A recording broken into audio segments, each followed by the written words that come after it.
The movie begins in a dimly lit theater where a magician named James is performing his magic tricks, but it's clear that his career is struggling. His financial situation is dire, as his shows rarely attract a crowd, and the theater is empty more often than not. This poor attendance means he can barely pay his rent, leaving him with mounting stress and a sense of impending doom. One day, a man named Howard shows up, offering to buy the theater from James. Howard coldly tells James, "Look, it's over. The bank has already sent you a notice. I'm willing to make you a good offer to buy this place and take it off your hands. If you don't accept, the bank will seal the theater, and you'll get nothing." James is desperate, but reluctant to let go of the theater that has been his life's work. With no other option, James begs for more time, promising to come up with the money to pay off his debts. Howard, though clearly uninterested in James's situation, agrees to give him one final chance. "All right, I'll give you today, but it's your last chance," Howard says with a smirk. "If it goes well, I'll consider that you might still have the ability to make money and pay off the loan." The scene transitions to the final show. James pours his heart and soul into the performance, determined to make it a success. Miraculously, the theater is packed with an eager crowd, and James feels a spark of hope. He begins by performing smaller tricks, each more intricate than the last. But the real moment comes when he calls a woman named Julia from the audience to assist with a special trick. As Julia walks on stage, James spots a precious brooch pinned to her coat. He quickly snatches it without her noticing, planning to use the money from the show to sell the brooch and pay off the bank loan. This would allow him to avoid selling the theater to Howard. James proceeds to place Julia inside a wooden box, preparing for one of his signature tricks. He performs the usual magic, and when he opens the box again, Julia has seemingly vanished, leaving the audience in awe. The crowd is thrilled by the illusion, and James feels a rush of excitement, believing the show has been a success. But unbeknownst to James, Howard is watching from the audience, and he holds a magical ring. Using the ring's powers, Howard unlocks a hidden compartment inside the box. To his horror, James realizes that the trick has been exposed. The truth is now clear to everyone, and the audience erupts in mocking laughter, shouting, "What a terrible show! It was going so well and you ruined it." James's final performance is a complete disaster. Back in his room, James is despondent, holding the valuable brooch he had stolen from Julia. He knows that selling it could save him from the brink of financial ruin, and he might avoid losing his beloved theater. But just as he contemplates his next move, there's a knock at the door. It's Julia, and she's furious. "Excuse me, have you seen my brooch? It was pinned to my coat during the show, but now it's gone," she demands. James, panicking, quickly denies having seen the brooch. "Sorry, I haven't seen it. I have urgent matters to attend to," he stammers, trying to leave the room. But Julia sees through his lie. She confronts him. "You're lying and you'll regret it. You shouldn't have done that." Without warning, Julia uses her magic to make James vanish before his eyes. The only thing left behind is his raincoat, now hanging in the air, a silent witness to his disappearance. James has been erased from the world entirely. It's revealed that Julia is no ordinary woman, but a powerful witch. She had known all along that James had stolen her brooch, and when he lied to her face, it was the final straw. Angered by his deceit, she decided to punish him by making him vanish for good. The scene shifts to 86 years later, where a boy named Jack is attending school. Jack comes from a regular middle-class family and struggles with loneliness. He doesn't have many friends, and his classmates often bully him. Jack has a crush on a girl named Kate, but there's a problem. Every other boy in school is also crazy about her. Jack feels like he stands no chance against the other boys who are all vying for her attention. Despite this, he remains hopeful and continues to try to befriend her in hopes of one day winning her heart. Jack's only true friend is Billy, another boy who shares a similar fate. Billy is also frequently bullied by their classmates, and like Jack, he has a tough time fitting in. Together, they have a third friend named Olivia, who is the complete opposite. Olivia is the smartest girl in the class, always acing her assignments and excelling in every subject. Despite their differences, the three of them share a close bond, with Olivia offering some much-needed intellectual support to Jack and Billy. When it's her turn, she stands up and delivers her speech with poise and confidence, but the entire class is left confused. Her words are so complex and intellectual that they go completely over the heads of her classmates, including the teacher, Ms. Mara, who begins to nod off as Olivia continues speaking. Eventually, the entire class falls asleep, and Ms. Mara dozes off as well. However, something strange happens during this moment of slumber. Unbeknownst to the students, Ms. Mara is not just an ordinary teacher, she is a witch. Hidden under the guise of a caring educator, Ms. Mara uses this opportunity to secretly extract the magical powers of the children while they sleep. She is draining their knowledge and vitality and storing it in a mysterious bottle. The more she drains, the more her own magical energy grows. Olivia, being the most intelligent of the group, provides the most power, and Ms. Mara extracts the most from her. This dark magic is the secret to Ms. Mara's ageless appearance. Whenever her magic weakens, she uses the children's energy to rejuvenate herself, maintaining her youthful looks and health. The scene transitions, and Jack is now at home with Billy and Olivia. Jack's mother, Mary, has some concerning news for him. She tells him, "You need to go to your grandmother's house.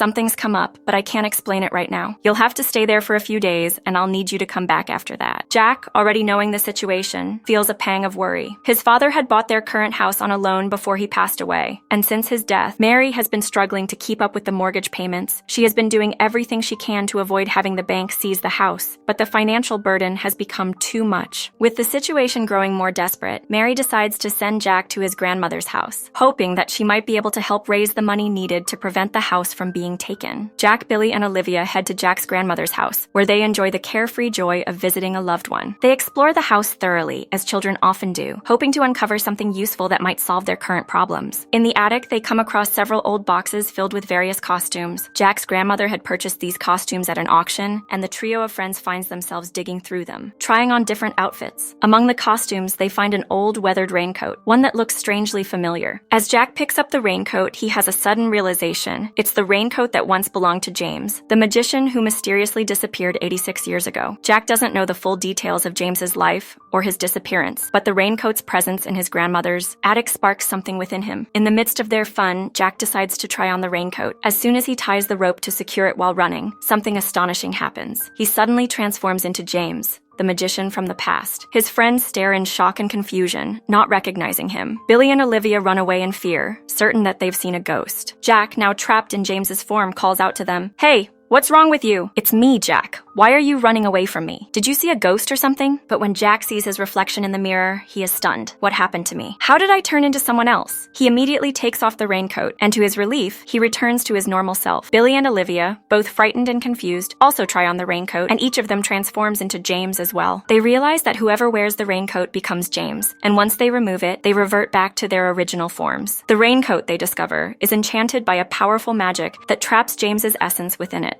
Meanwhile, back at Ms. Mara's lair, she is overjoyed because she believes she's close to getting the raincoat. Her obsession with the raincoat stems from a deeper, more personal reason. Inside the raincoat is a magical essence that can help her restore her youth. For 86 years, Ms. Mara has been draining the knowledge and energy from children to maintain her youthful appearance. Each year, the process weakens her magic, and she must use more and more of the children's energy. But today is the final day. If she doesn't get the raincoat today and use its magic, she will age rapidly and live an ordinary life, dying in a few years. That's why she's been using her powers to suck the life force out of the children at school, especially Olivia, who is the most intelligent. Desperate to secure the raincoat, Ms. Mara uses her magical orb to try and locate it. The orb reveals that the raincoat is still at Jack's grandmother's house. Determined to get it, she commands a crow to go to the house and steal it. However, the three friends, Jack, Olivia, and Billy, manage to retrieve the raincoat from the crow with difficulty, a small victory for them. But Ms. Mara, furious at the loss, orders her creature to track down the kids and get the raincoat back, no matter the cost. Meanwhile, Howard, the magician who had been eyeing Mary's house, is standing outside, waiting for her. He had arranged for a lawyer to create a fake notice claiming that today is the last day for Mary to vacate the house before it is sealed. Howard wants to buy the house, just as he had wanted to buy James's theater years ago.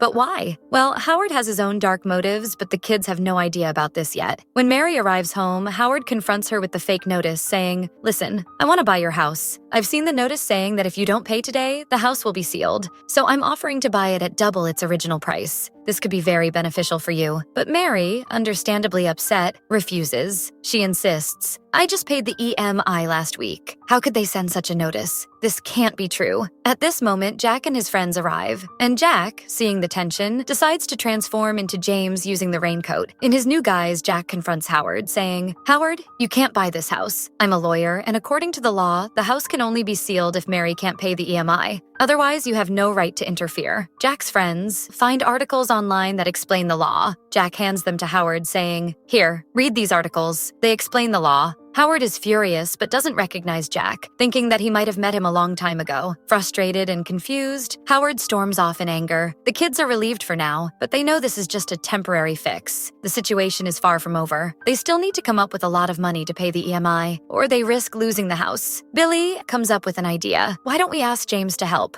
He's a magician, right? Maybe he can just print us some money, Billy says. So, using water, Billy reaches out to James, asking for his assistance. James responds, I'm a magician, not a banker. I'm stuck in this situation because of money too. Please find Julia. Only she can free me. The kids are now even more worried, but they don't give up. They start searching for Julia, this mysterious witch, online. After hours of research, they finally find her address. It's nearby. With determination, they set off for Julia's house, unaware that Ms. Mara's creature has been tracking them the entire time. As they approach Julia's house, the creature spots them and immediately alerts Ms. Mara. Using her magic, Ms. Mara opens a portal and appears before the kids. With her powerful magic, she attempts to take the raincoat from them. The children fight back, but how can 3 kids, no matter how brave, stand up to a powerful witch? In a flash, Ms. Mara snatches the raincoat from them and vanishes. The 3 friends are devastated but don't give up. They make their way to Julia's house, where they are shocked by what they find. Julia, despite being over 80 years old, still looks as youthful and beautiful as she did years ago. I'm a witch, Julia says, explaining her youthful appearance. With the help of magic, I can slow down or speed up my aging process. But slowing down aging is a curse. You remain stuck at one age while everyone around you grows old and dies. It's a very lonely and troublesome life, she continues. Yes, I know why you're here. James must have sent you. I've been regretting my mistake for 86 years. I feel I shouldn't have trapped him like I did. I've tried everything to reverse the spell, but nothing has worked. The spell's cycle lasts 86 years, and today is the last day.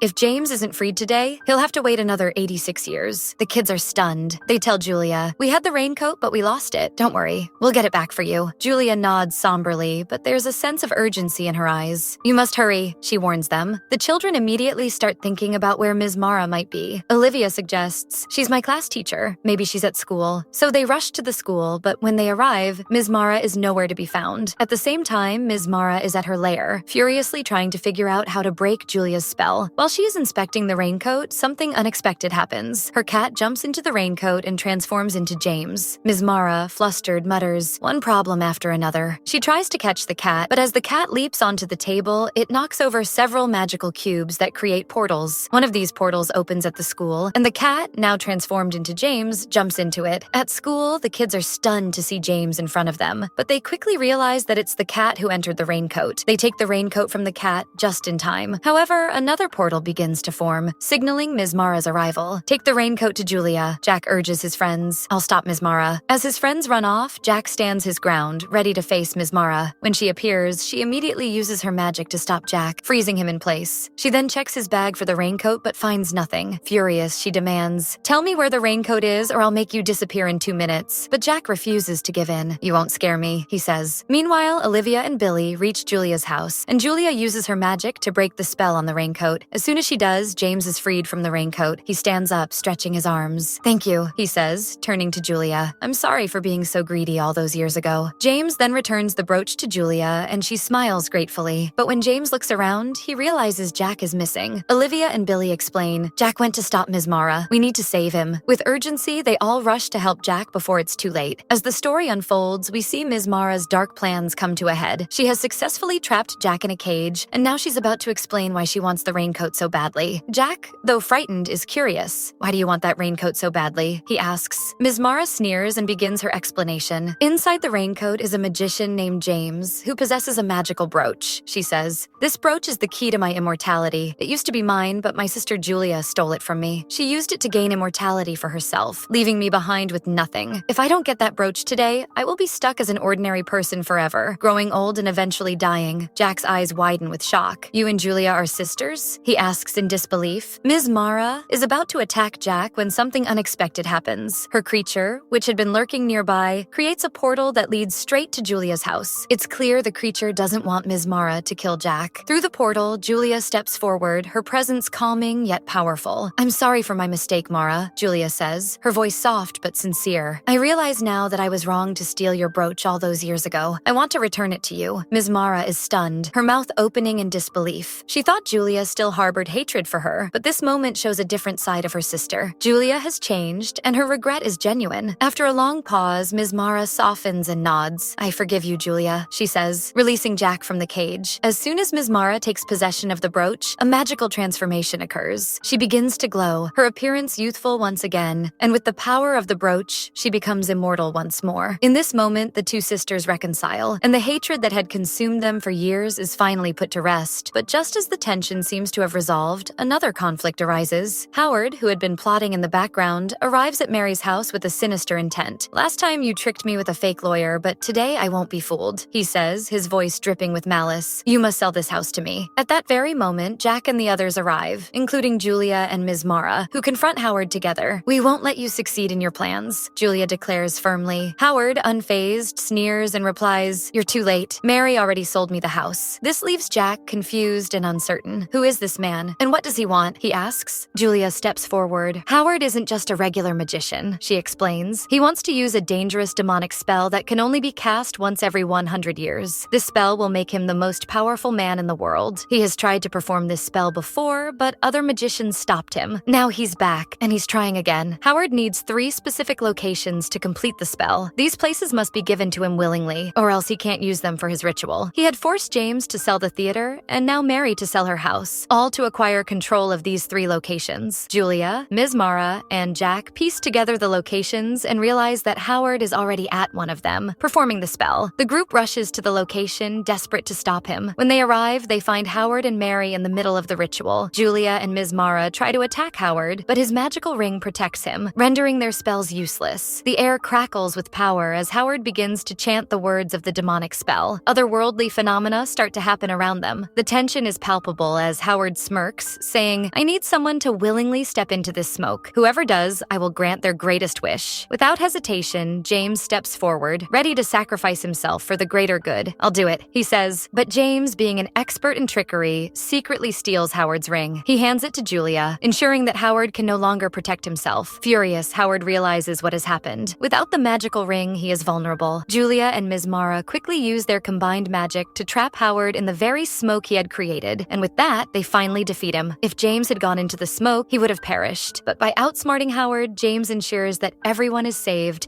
including Mary. With Howard's defeat, the danger is over. The group breathes a collective sigh of relief. The evil sorcerer is gone. Jack heads off to Kate's party, feeling lighthearted for the first time in a while. When he arrives, Kate greets him with a smile, clearly happy to see him. "I was waiting for you," she says. The movie ends on a happy note, with Jack finally getting the courage to attend the party. The children's lives return to normal, and all the conflicts are resolved.